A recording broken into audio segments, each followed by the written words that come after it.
Hello', কি খবৰ আপোনালোকৰ?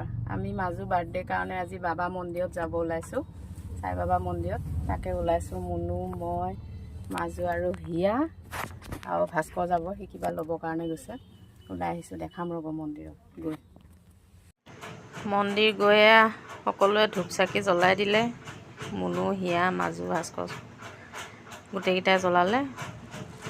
এয়া মন্দিৰৰ ভিতৰত আৰতি হৈ আছিল। আমি যোৱা টাইমখিনিতে 12টামান বাজিছিল যে এতিয়া আৰতি হৈ আছিলে। বৰ ভাল লাগে সাই বাবা মন্দিৰত গৈ। মই বৰ্ণিহাটৰ মন্দিৰ ভাগতহে গৈছোঁ। এইটো মালিগাঁও ৰেলৱে কলনীৰ ভিতৰত আছে। আজিহে ফাৰ্ষ্ট গৈছোঁ বাৰু এইটো মন্দিৰত। এয়া বাবা, সকলোৱে এপাহ এপাহ গোলাপ ফুল, তেওঁৰ প্ৰিয় ফুল দিছে। মুনু, মাজু, হিয়া, ভাস্কৰে। মই ভিডিঅ'হে কৰি আছিলোঁ, সিহঁতে দিছিলে। তেওঁ প্ৰিয় মিঠাই কালাকান, সেয়াও লৈ গৈছিলোঁ। বৰ্ণিহাটৰ মন্দিৰ ভাগতো গৈ ভাল লাগে, ইয়াতো গৈ ভাল লাগে বাৰু। মন্দিৰ চব একেই, হ'লেও তাত বহুতবাৰ গৈছোঁ মই, কিন্তু এয়া মন্দিৰত মই প্ৰথম গৈছিলোঁ। আজিয়ে গৈছোঁ ফাৰ্ষ্ট।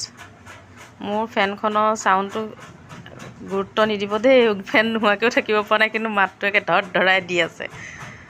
এয়া শেষত সকলোৱে সেৱা কৰি পেলাই গুচি আহিলোঁ সাই বাবা মন্দিৰত। ওম সাই ৰাম, থেংক ইউ, ধন্যবাদ।